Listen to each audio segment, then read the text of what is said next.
Me acuerdo todavía de la mordedura de su voz, fría, tajante y definitiva. Sal de aquí. Necesitamos espacio. Mi hermana, Sofía, ni siquiera se dignó mirarme a los ojos mientras estaba de pie junto a la puerta, con los brazos cruzados, el mentón levantado como una reina en su trono. Yo permanecía congelada en el salón del piso que creía nuestro. Ese piso del Distrito 15 que había pagado durante los años más difíciles de mi vida. Mi maleta ya estaba hecha. Alguien se había tomado esa libertad.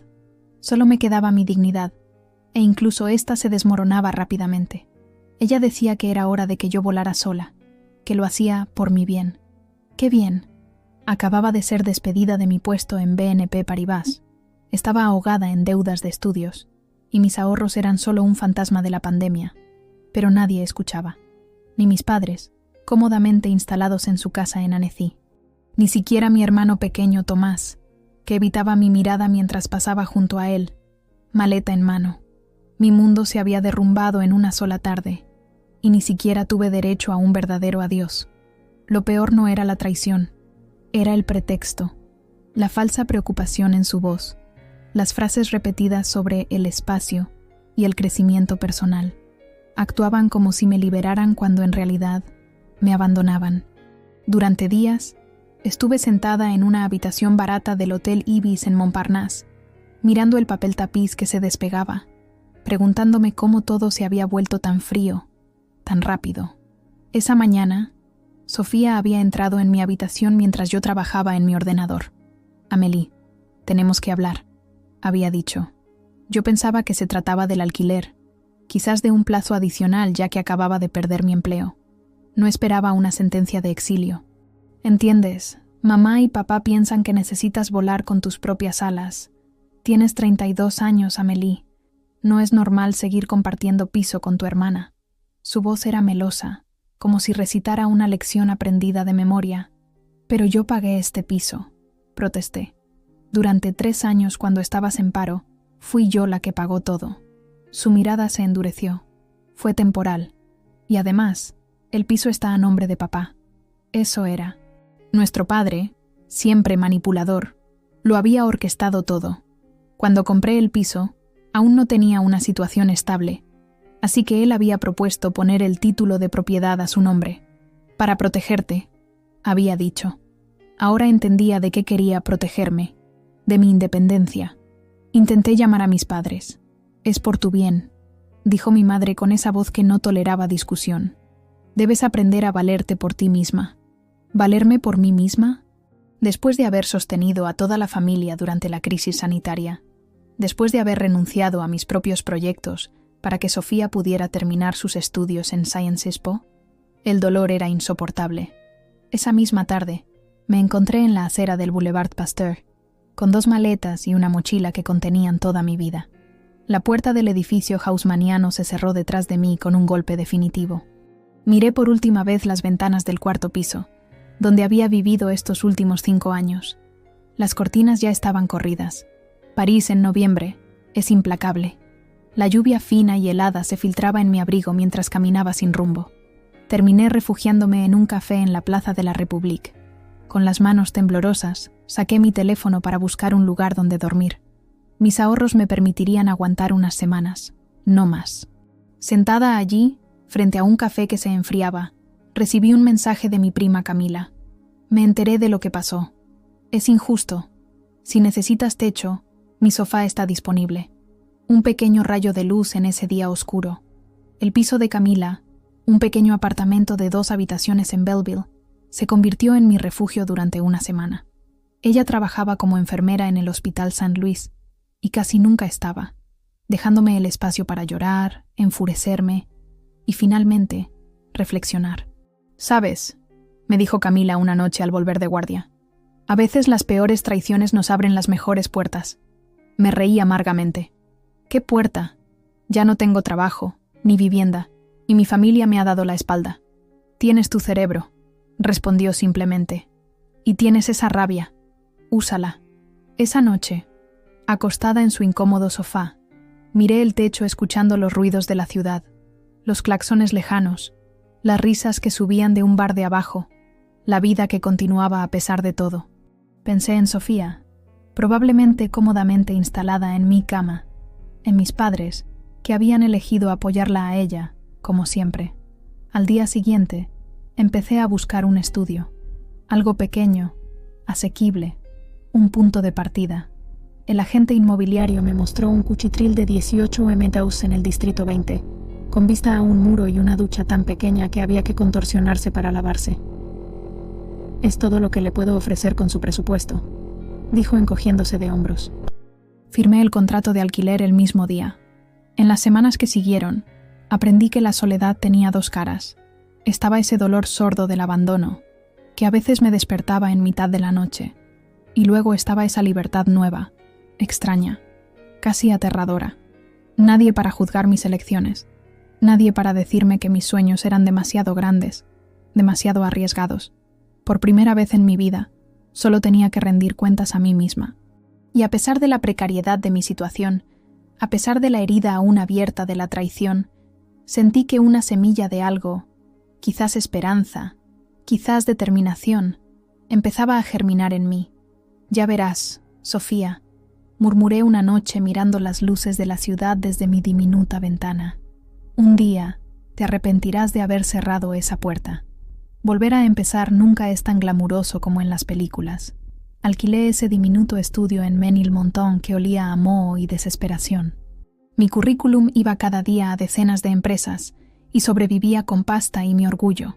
Mi título de ESSEC parecía una broma cruel cada vez que me pasaba de mi descubierto por accidente. Y sin embargo, algo en mí se negaba a abandonar. Los primeros meses fueron los más duros. Enero en París es implacable para los que cuentan sus céntimos. La calefacción de mi estudio funcionaba de forma intermitente, y a menudo dormía vestida, envuelta en 2 mantas. Cada mañana me despertaba con los dedos entumecidos por el frío, pero me obligaba a abrir mi ordenador, a enviar solicitudes, a creer que algo acabaría apareciendo. Hice pequeños trabajos, pasear perros de los ricos habitantes del Marais, dar clases particulares de matemáticas a estudiantes de secundaria, incluso trabajar de noche en un centro de llamadas para una compañía de seguros. Cada empleo era un ladrillo, y lentamente reconstruía un muro tras el cual refugiarme. La soledad era a veces insoportable. El estudio era tan pequeño que podía tocar los 2 muros opuestos extendiendo los brazos. Las noches eran largas, pobladas de dudas y recuerdos. Mi vecina, Madame Legrand, una viuda de 70 años, se convirtió en mi primera amiga en este nuevo mundo. Llamaba a mi puerta cada domingo con un trozo de tarta o una porción de quiche. «No se puede pensar correctamente con el estómago vacío», decía al dejar su plato en mi diminuta mesa. Nunca hacía preguntas sobre mi pasado, pero escuchaba cuando necesitaba hablar. Una noche de marzo, mientras compartíamos una botella de vino barato, me preguntó: «¿Pero qué hacías antes?» «Era analista financiera», respondí, sorprendida por la amargura en mi voz. Ayudaba a las empresas a gestionar sus inversiones, a optimizar su fiscalidad. Sus ojos vivos me escrutaron por encima de sus gafas. «¿Y eras buena?» «La mejor de mi departamento». Asintió con la cabeza, como si acabara de resolver un enigma. «Entonces, ¿por qué no ayudas a gente como yo? Gente normal que no entiende nada de impuestos, de inversiones, de todos esos papeles que nos dan miedo». Esa noche no dormí. La idea daba vueltas en mi cabeza como un carrusel. ¿Por qué no? ¿Qué tenía que perder? Al día siguiente, creé una página de LinkedIn. Añadí una descripción sencilla: consulta financiera personalizada para particulares y pequeñas empresas. Fijé tarifas modestas. Imprimí tarjetas de visita en una tienda del barrio y empecé a distribuirlas en los comercios locales. Durante semanas, no pasó nada. Seguía con mis pequeños trabajos. Comía las tartas de Madame Legrand y me preguntaba si no estaba persiguiendo una quimera. Y entonces, una mañana de abril, sonó mi teléfono. Una panadera del barrio, abrumada por problemas fiscales, buscaba ayuda. Nos encontramos en la trastienda de su panadería, entre 2 hornadas. El olor a pan caliente flotaba en el aire mientras examinaba sus facturas, sus declaraciones mal rellenadas, sus requerimientos de la administración. «Puedo arreglar esto», le dije, y por primera vez desde mi expulsión, sentí que recuperaba el control. La panadera, Natalie, Se convirtió en mi primera clienta de verdad. Me pagó en efectivo, deslizado en un sobre con una baguette todavía tibia. Pero sobre todo, habló de mí a otros comerciantes del barrio. Un florista, luego un carnicero, luego el propietario de una pequeña peluquería. El boca a boca funcionaba mejor que todas las estrategias de marketing que había aprendido en la escuela de negocios. En junio, tenía suficientes clientes habituales para dejar el centro de llamadas. En agosto, pude alquilar una oficina, un espacio minúsculo en un espacio de coworking en Bastille, pero era mío. Los días en que sentía que el miedo volvía, recordaba las palabras de Madame Legrand. Ya lo perdiste todo. Ahora solo puedes ganar. Mi teléfono sonaba constantemente. Por primera vez en mucho tiempo, me sentía útil, incluso indispensable. Ya no era solo una estadística en una lista de desempleados. Me había convertido en la que encuentra soluciones. Llegó el otoño, y con él, una propuesta inesperada. Uno de mis clientes, propietario de un pequeño restaurante en el canal Saint-Martin, me presentó a su hermano, director de una agencia bancaria local del Crédit Mutuel. Busca a alguien que entienda realmente las necesidades de los emprendedores del barrio, me explicó. Alguien que hable su idioma. La entrevista tuvo lugar alrededor de un café en una terraza soleada. Hablé de mis clientes, de sus dificultades, de cómo los bancos tradicionales a menudo los descuidaban. No buscaba un empleo. Había venido por curiosidad, quizás por nostalgia de mi antigua vida en las finanzas. Pero la propuesta que me hizo me dejó sin aliento. Una colaboración, no un empleo. El banco me derivaría clientes con dificultades, y a cambio, yo ayudaría a desarrollar servicios adaptados a los pequeños empresarios. Necesitamos a alguien que tenga un pie en su mundo y un pie en el nuestro, dijo. Esa misma noche, llamé a Camila para darle la noticia. Ya ves, se rió. A veces hay que tocar fondo para rebotar más alto. Me mudé a un nuevo piso en diciembre. Nada extravagante. Un apartamento luminoso de 2 habitaciones en Oberkampf, pero con ventanas de verdad y calefacción que funcionaba. La noche de Navidad, invité a Madame Legrand y a algunos clientes que se habían convertido en amigos. Comimos, bebimos y reímos hasta tarde. Cuando los demás se habían ido y Madame Legrand dormitaba en mi sofá, miré a mi alrededor. Este piso no era el que había perdido. Era más pequeño, menos prestigioso. Pero cada objeto aquí, cada mueble, cada libro en la estantería, me pertenecía realmente. Nadie podría quitármelos. Pensé en Sofía, en mis padres. El dolor seguía ahí, pero más sordo, como una vieja herida que había cicatrizado dejando una marca. No había sabido de ellos, excepto un mensaje lacónico de mi madre por mi cumpleaños. A veces, me preguntaba si sabían que había sobrevivido, que incluso estaba prosperando. La primavera siguiente, casi un año exacto después de mi expulsión, mi pequeña empresa de consultoría había crecido lo suficiente como para contratar a una asistente, una joven brillante, recién graduada, que me recordaba un poco a mí misma antes de que el mundo se derrumbara. ¿Cómo empezó?, me preguntó en su primer día. Dudé, buscando las palabras adecuadas.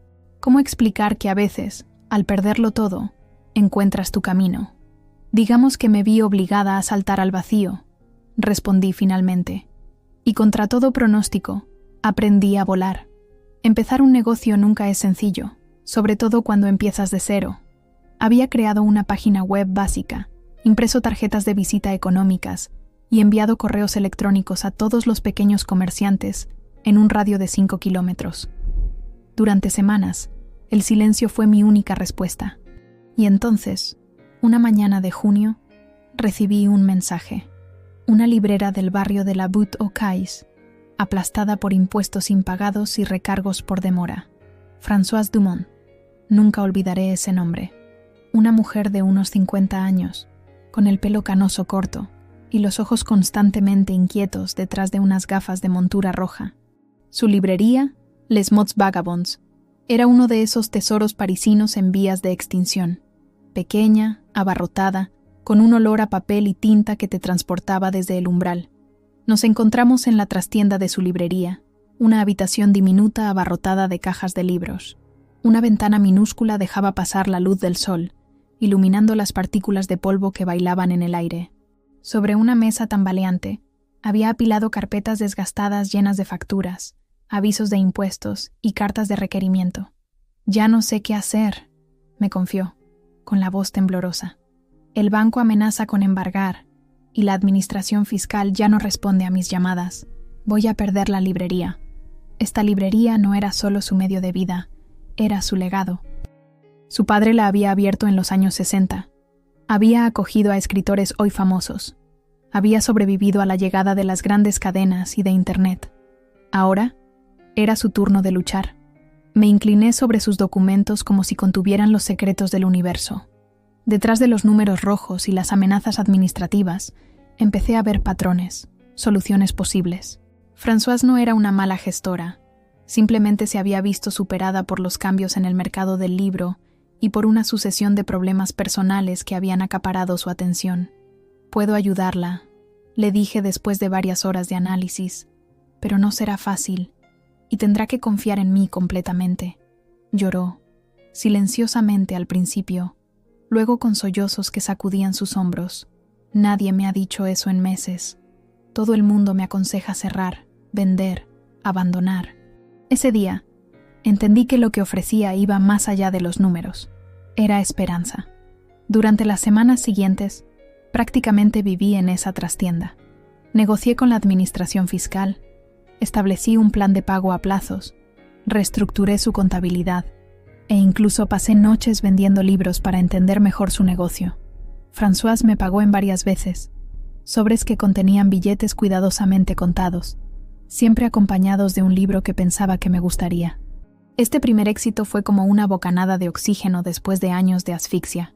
Me recordó que todavía tenía valor, que no me habían expulsado de mi propio valor al mismo tiempo que del piso. El boca a boca funcionó lentamente, luego más rápido. Una clienta se convirtió en 3, un panadero del distrito 13, un florista cerca del Père Lachaise, una tienda de ropa vintage a 2 pasos de la Plaza de la Bastilla. Racionalicé sus gastos, consolidé sus deudas y les ayudé a encontrar estabilidad. Mi teléfono sonaba constantemente.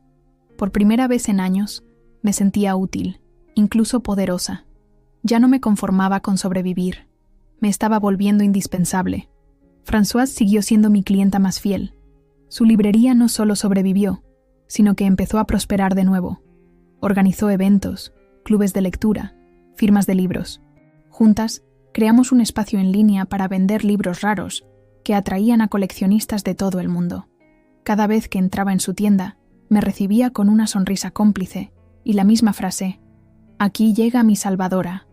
Una tarde de otoño, mientras cerrábamos la tienda después de una firma de libros particularmente exitosa, Françoise me ofreció una copa de vino en la trastienda. Parecía nerviosa, jugueteando con el borde de su copa. «Tengo algo que proponerte», dijo finalmente. «Hablé de ti con mi hermano. Trabaja en el Banque Populaire, ¿sabes? El de la avenida des Gobelins. Buscan a alguien que entienda realmente las pequeñas empresas, no solo los números». Sentí que mi corazón se aceleraba. ¿Volver a un banco? Era volver a mi antiguo mundo, el que me había rechazado, pero al mismo tiempo, era una oportunidad que nunca habría imaginado hace unos meses. «No es un empleo tradicional», precisó, viendo mi vacilación. «Es un rol de consultora. Conservarías tu independencia, pero tendrías acceso a sus recursos, a su red». Esa noche, no dormí. Mi pequeño estudio parecía demasiado estrecho para contener todas las posibilidades que se abrían de repente. Pensaba en Sofía, en mis padres. ¿Qué dirían si supieran que un banco me solicitaba ahora? ¿Que una de esas instituciones que tanto veneraban reconocía mi valor? Al día siguiente, me reuní con Pierre, el hermano de Françoise, en un café cerca del banco. Era un hombre de unos 60 años, con el rostro marcado por el tiempo pero la mirada viva. No se parecía en nada a los banqueros de traje que había conocido. «Mi hermana no deja de elogiarla», dijo después de las presentaciones. «Dice que ha hecho un milagro». «No un milagro», corregí. «Solo mucho trabajo y un enfoque personalizado. Es exactamente lo que buscamos. Las pequeñas empresas huyen de los bancos tradicionales. Nos ven como depredadores, no como socios. Queremos cambiar eso». Nuestra conversación duró horas. Le hablé de mis clientes, de sus desafíos, de su desconfianza hacia las instituciones financieras. Me escuchó con una atención que nunca había encontrado en mi antigua vida profesional. «Quiero ser honesta con usted», dije finalmente. Hace 2 años era analista en BNP Paribas. Fui despedida durante la reestructuración post-COVID. Esperaba ver el juicio en sus ojos, quizás incluso desconfianza. En lugar de eso, simplemente asintió. Y mire lo que ha logrado desde entonces. Es impresionante. Una semana después, firmé un contrato de consultoría con el Banque Populaire. Mi rol: crear un programa específico para las pequeñas empresas del barrio, formar al personal en un enfoque más humano y servir de intermediaria entre el banco y los clientes más vulnerables. Mi primera oficina oficial era apenas más grande que un armario, encajada entre el departamento de préstamos y la sala de descanso. Pero era mía. Había mandado imprimir nuevas tarjetas de visita, con mi nombre seguido del título Consultora en Finanzas de Proximidad, un término que había inventado y que el banco había adoptado con entusiasmo. Los primeros meses fueron intensos. Oscilaba entre mis clientes personales y mis responsabilidades en el banco. A veces, trabajaba hasta el amanecer, poniéndome al día con expedientes, preparando formaciones, elaborando estrategias. Pero a diferencia de mi vida de antes, esta fatiga era revitalizante. Cada hora de sueño perdida me acercaba a algo que se parecía a una victoria. Y entonces, un día, recibí un correo electrónico que hizo temblar mis manos sobre el teclado. La Fédération Bancaire Française organizaba una gala anual para premiar la innovación en el sector financiero. El Banque Populaire había presentado mi programa para un premio, y éramos finalistas. La ceremonia tendría lugar en el Pabellón Cambon, uno de esos lugares parisinos donde el lujo se susurra en lugar de gritarse. Pierre insistió en que lo acompañara. «Es su proyecto», dijo. «Merece estar ahí». Compré un vestido, el primer vestido de noche desde mi expulsión. Azul noche, sobrio pero elegante. Al mirarme en el espejo de mi nuevo baño, en mi nuevo piso, me costó reconocer a la mujer que me miraba. Sus ojos tenían una seguridad que nunca había poseído, ni siquiera en mis días más prósperos en BNP. La noche de la gala, al subir las escaleras del pabellón Cambon, pensé en la última vez que había asistido a un evento similar. Era la asistente de otra persona, invisible en mi traje sastre negro reglamentario. Esta noche, entraba por la puerta grande, mi nombre en la lista de invitados de honor. No sabía aún que el destino me reservaba un encuentro que lo cambiaría todo. No sabía que, en algún lugar de esa sala resplandeciente, Sofía me esperaba sin saberlo. Hacía casi 2 años que no veía a Sofía. No había planeado volver a verla nunca, pero el destino a veces tiene un sentido del humor retorcido. Nos encontramos en la misma cena de gala, la de la Fédération Bancaire Française, donde mi programa era finalista. Me había puesto mi mejor atuendo, el pelo cuidadosamente peinado, la confianza como armadura.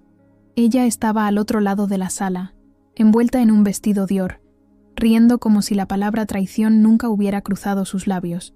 No me reconoció inmediatamente, no hasta que se encontró en el mostrador de pagos para la subasta benéfica y su tarjeta fue rechazada. El camarero lo intentó 2 veces.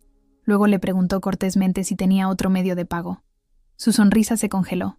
Sus amigos empezaron a cuchichear. Me acerqué, tendiendo delicadamente mi tarjeta platino al camarero.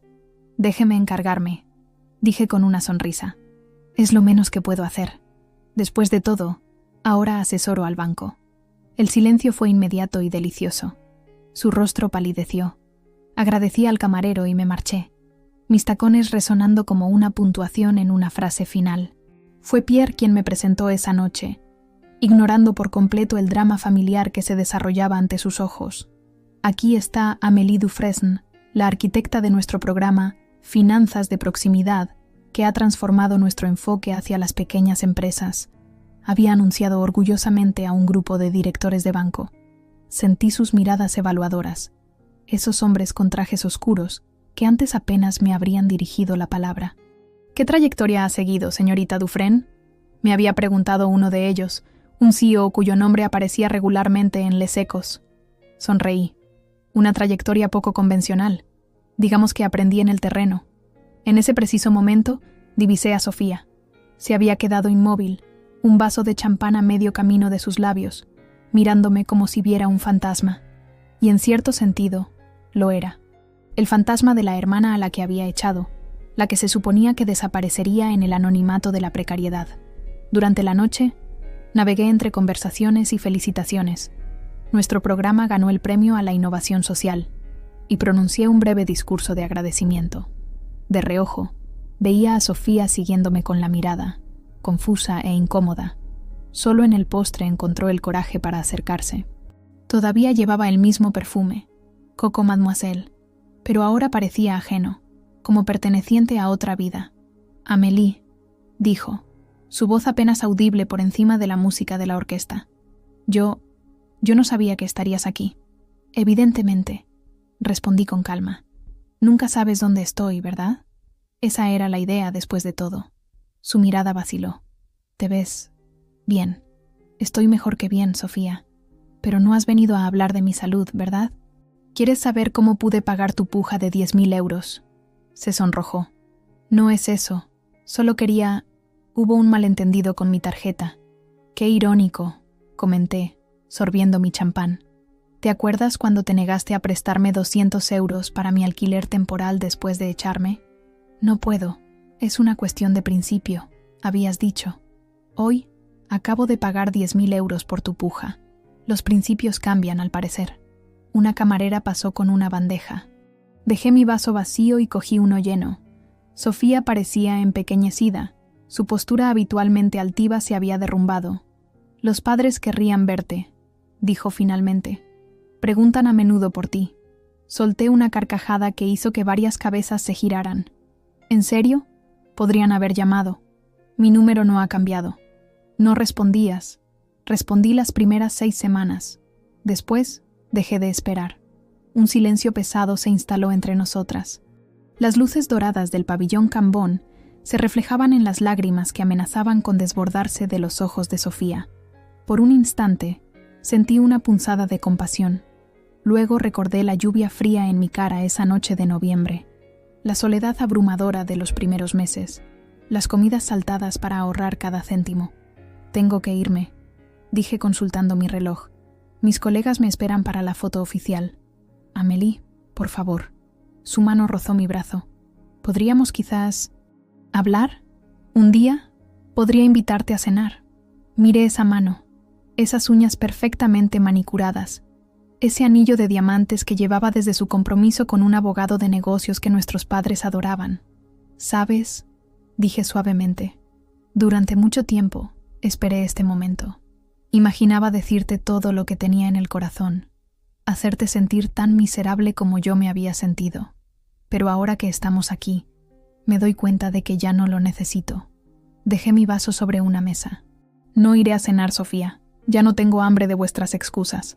Al alejarme, sentí que su voz me seguía. «¿Cómo lo hiciste? ¿Cómo llegaste aquí?»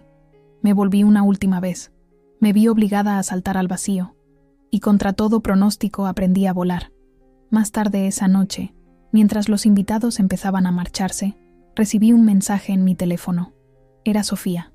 «Encontré tu página web. Papá y mamá también. No saben qué decir». Guardé mi teléfono sin responder. Afuera, París centelleaba bajo una lluvia fina. Rechacé al valet que me ofrecía buscar un taxi y decidí caminar un poco. A lo largo de los muelles del Sena, las farolas proyectaban luces cambiantes sobre el agua negra.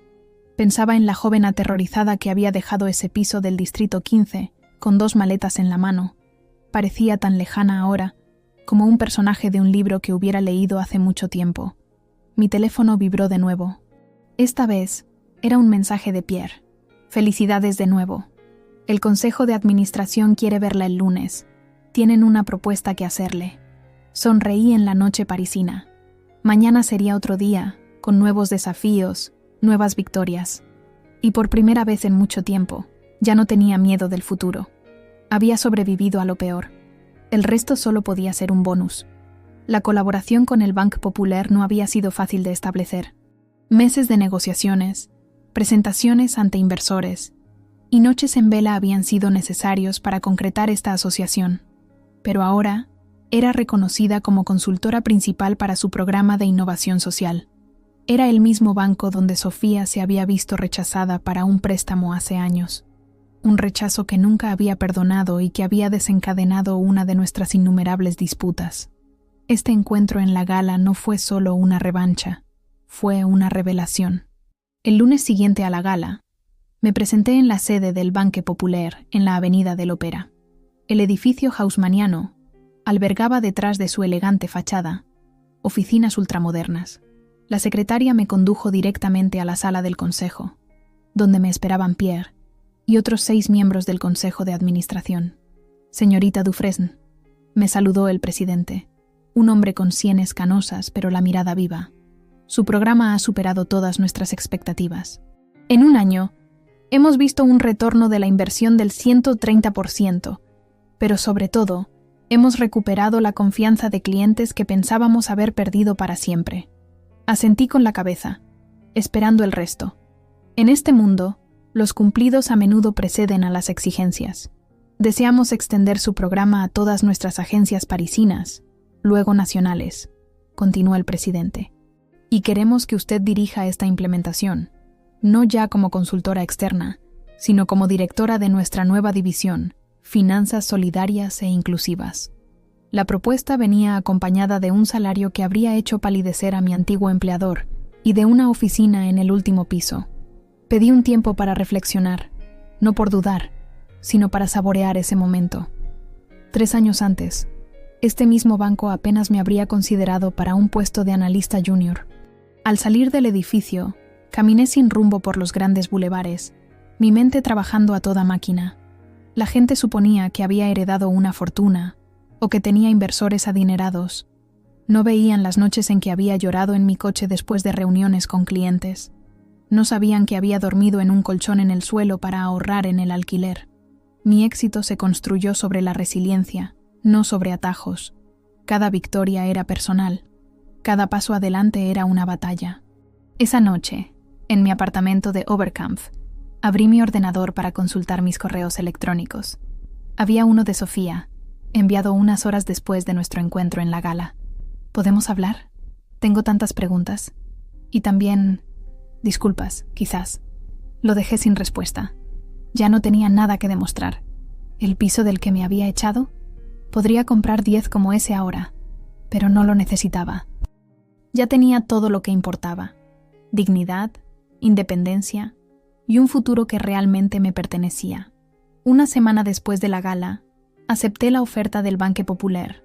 Mi instalación en mi nueva oficina fue recibida con una cesta de frutas y una botella de champán Ruinart. En la tarjeta que los acompañaba, Pierre simplemente había escrito: «El futuro le pertenece». Este futuro lo había construido piedra a piedra. Cada cliente al que había ayudado, cada noche pasada estudiando las nuevas regulaciones fiscales, cada reunión en la que tuve que demostrar mi valía frente a miradas condescendientes, todo eso formaba ahora una base sólida. La implementación del programa comenzó por las agencias del noreste de París, las que servían a los barrios más desfavorecidos. Formamos a consejeros bancarios en un nuevo enfoque: escuchar realmente, entender las necesidades específicas de cada cliente y ofrecer soluciones adaptadas en lugar de productos estandarizados. Un día, mientras impartía una formación en la agencia de Belleville, una joven se acercó a mí. Era becaria, recién salida de la universidad. «Señorita Dufresne», dijo tímidamente. «He leído su trayectoria en el boletín interno. Me gustaría seguir su ejemplo». Casi le dije que mi trayectoria no era un ejemplo a seguir, que había nacido de la necesidad y el dolor, pero vi en sus ojos esa misma hambre, esa misma determinación que yo había tenido. «Entonces prepárese para trabajar más duro de lo que lo ha hecho nunca», le respondí con una sonrisa. «Y nunca olvide que la mayor fuerza a menudo nace de nuestros momentos más débiles». Al final del año, nuestro programa había sido implementado en 30 agencias en París y sus alrededores. Los resultados superaban todas las proyecciones. No solo atraíamos nuevos clientes, sino que lográbamos fidelizar a aquellos que, antes, desconfiaban de las instituciones bancarias. Mi foto apareció en Les Echos, luego en Le Figaro. «La banquera que revolucionó las finanzas de proximidad», titulaba un artículo. Me reí al ver eso. No era realmente banquera, más bien un outsider que se había infiltrado en el sistema para cambiarlo desde dentro. Las solicitudes de entrevista se multiplicaron. Acepté la de France Inter, rechacé la de Le Parisien. No quería convertirme en un personaje, sino más bien hacer avanzar mis ideas. Durante la emisión, el periodista insistió en mi trayectoria atípica. ¿Cómo pasó de estar desempleada a ser directora de una división bancaria en menos de 3 años? Preguntó. Por necesidad, respondí honestamente. Cuando te cierran todas las puertas, o fuerzas la entrada, o construyes tu propia casa. Elegí construir. Estas palabras resonaron mucho más allá de lo que imaginaba. Al día siguiente, mi equipo me mostró que la cita estaba circulando por las redes sociales. Mujeres emprendedoras me escribían para compartir sus historias, sus luchas, sus victorias. Se formaba una comunidad, y yo me encontraba, a pesar mío, siendo una figura central. Fue en ese momento cuando mis padres intentaron contactarme. No directamente. No tenían el coraje. Enviaron una carta a mi oficina, dirigida a Madame la Directrice Amélie Dufresne. Dentro del sobre, una tarjeta de visita de mi padre y una nota breve. Estamos orgullosos de ti. ¿Podemos verte? Rompí la nota y tiré los pedazos. Su orgullo llegaba demasiado tarde. ¿Dónde estaba cuando dormía en una habitación de hotel minúscula, aterrorizada por el futuro? ¿Dónde estaban sus llamadas cuando comía pasta todas las noches para ahorrar cada euro? No necesitaba su aprobación ahora que había triunfado según sus criterios. La primavera siguiente, el Banque Populaire organizó una conferencia sobre innovación financiera. Yo era una de las principales ponentes. La sala estaba llena. Banqueros, empresarios, periodistas. En la primera fila, divisé un rostro familiar. Françoise, mi primera clienta, había venido a escucharme. A su lado, Madame Legrand, siempre elegante a pesar de sus 70 años. Me dedicaron una sonrisa cómplice. Fue por ellas, y por todas las personas como ellas, que había creado este programa. No por los números o los premios, sino para dar a la gente común las herramientas para retomar el control de su vida financiera. Durante mi discurso, conté la historia de Françoise y su librería, sin nombrarla. Expliqué cómo las instituciones financieras tradicionales a menudo abandonaban a quienes más necesitaban ayuda, y cómo podíamos cambiar eso. La verdadera innovación no está en los algoritmos o las aplicaciones móviles, concluí. Está en nuestra capacidad para reconocer que detrás de cada cuenta, cada crédito, cada número, hay un ser humano con sueños, miedos y una historia única. Los aplausos que siguieron fueron ensordecedores.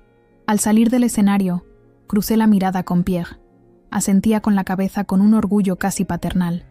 La recepción que siguió a la conferencia se celebró en los jardines del Palais Royal. Bajo los pórticos históricos, entre las rosas y las fuentes, los camareros circulaban con bandejas de champán. Localicé a Françoise y Madame Legrand y me dirigí hacia ellas. «Estabas magnífica», me dijo Françoise al abrazarme. ¿Quién habría creído que la joven desesperada en mi trastienda se convertiría en... Esto? Hizo un gesto que abarcaba la recepción, mi traje sastre Chanel, mi nueva seguridad. Yo sí que lo sabía, afirmó Madame Legrand con un guiño. Se reconoce la fuerza cuando se tiene una misma. En ese momento, me di cuenta de que mi verdadero éxito no estaba en mi título o en mi cuenta bancaria. Estaba allí, en esas relaciones auténticas, en la confianza que esas mujeres habían depositado en mí cuando no era nada. Esa era la verdadera riqueza, la que nadie podría quitarme jamás. A veces paso por delante de esa antigua casa. Me parece más pequeña ahora, no físicamente, sino en mi memoria. Ya no anhelo lo que representaba: seguridad, familia, pertenencia. He creado mis propias definiciones de esas palabras. Mis clientes, mi equipo, incluso las becarias que guío. Esa es mi verdadera casa ahora. Es una mañana de mayo, casi 3 años exactos después de mi expulsión, que me encuentro en el Distrito 15. No lo he planeado. Participaba en una reunión con una asociación de comerciantes del barrio, y mis pasos me llevaron naturalmente hacia la Rue Lecourbe. El edificio sigue ahí, inmutable, con sus balcones de hierro forjado y su puerta de entrada maciza. Me detengo en la acera de enfrente, observando las ventanas del 4º piso. Las cortinas son diferentes, Burdeos en lugar de azul. Sofía debe haber redecorado. Un joven sale del edificio, probablemente un nuevo vecino. Me echa una mirada curiosa al verme inmóvil en la acera. Le sonrío y continúo mi camino. Ya no tengo nada que hacer aquí. Mi teléfono vibra en mi bolsillo. Es un mensaje de Camila, mi prima. ¿Adivina quién me llamó? Tía Elizabeth. Quiere tu número. Al parecer, el piso de Sofía está en venta y se preguntaban si querrías comprarlo. Le dije que estabas muy ocupada con tu banco. Me río suavemente. Mi madre, siempre pragmática, debió finalmente aceptar que su hija menor se había convertido en alguien importante, alguien cuyo nombre aparece en la prensa económica. La ironía no se me escapa. Tuvieron que esperar a que yo triunfara, según sus criterios, para que intentaran volver a mi vida. No respondo inmediatamente a Camila. En cambio, camino hasta el cercano parque Georges Brassens y me siento en un banco. El parque está tranquilo esta mañana, con solo unas pocas madres paseando a sus bebés y jubilados leyendo el periódico. Miro las rosas que empiezan a florecer, respirando su ligero perfume. La verdad es que podría comprar ese piso ahora. Incluso podría comprar todo el edificio si quisiera. Mi programa ha sido implementado en todas las agencias del Banque Populaire en Francia, y otras instituciones financieras empiezan a imitarnos. He recibido ofertas de grandes grupos internacionales, propuestas de libros, invitaciones a conferencias en el extranjero, pero ninguno de estos éxitos externos iguala la satisfacción que siento cada vez que un pequeño empresario me dice: «Usted cambió mi vida». Finalmente, escribo una respuesta a Camila. «Dile a mamá que no estoy interesada, pero gracias por preguntar». Segundos después, responde: «Me lo imaginaba. Por cierto, ¿sigues viniendo a cenar el domingo?». Sonrío. Esa cena del domingo en casa de Camila se ha convertido en una tradición mensual. Ella, su marido Marc, sus 2 hijos, y a veces algunos amigos comunes. Una familia elegida, no impuesta. Claro, yo llevo el postre. Al salir del parque, me dirijo a mi oficina cerca de la ópera. La jornada se anuncia intensa. Reunión con el equipo de desarrollo, almuerzo con un representante del Banco de Francia, y luego una sesión de mentoría con 2 jóvenes emprendedoras a las que he tomado bajo mi ala. Esta mentoría es quizás de lo que más orgullosa estoy. Cada mes, selecciono 2 mujeres en situación precaria, pero con un proyecto sólido. Durante 6 meses, las guío, las pongo en contacto con las personas adecuadas, las ayudo a estructurar su plan de negocios. Les ofrezco lo que nadie me ofreció a mí, una oportunidad. En el metro, capto fragmentos de conversaciones, vidas que se cruzan, una joven preocupada por sus exámenes, un hombre de negocios negociando por teléfono, una mujer mayor contando sus vacaciones a una amiga. Todos estos destinos, todas estas historias diferentes.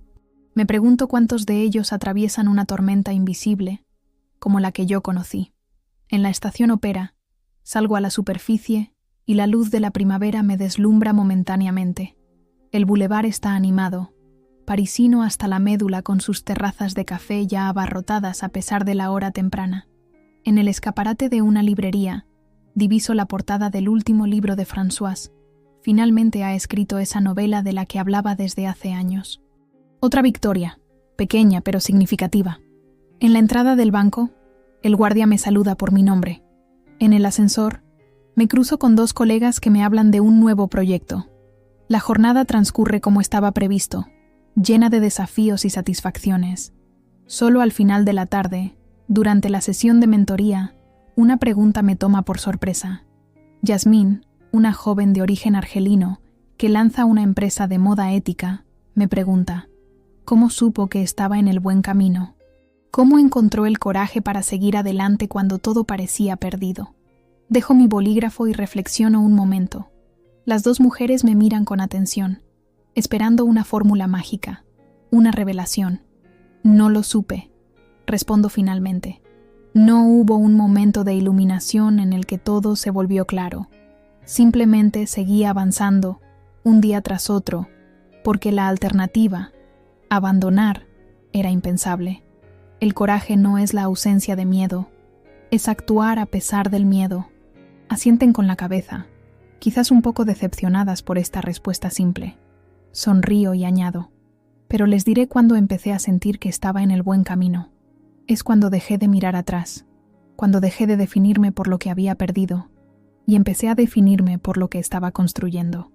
Más tarde, al volver a casa, recibo un mensaje inesperado. Es Tomás, mi hermano menor, el que había desviado la mirada cuando yo dejaba el piso ese día fatídico. Hola, Amelie. Sé que ha pasado mucho tiempo. Vi tu entrevista en BFM Business. Estabas impresionante. Me preguntaba si podríamos tomar un café un día de estos. Solo tú y yo. Miro la pantalla de mi teléfono durante un largo momento.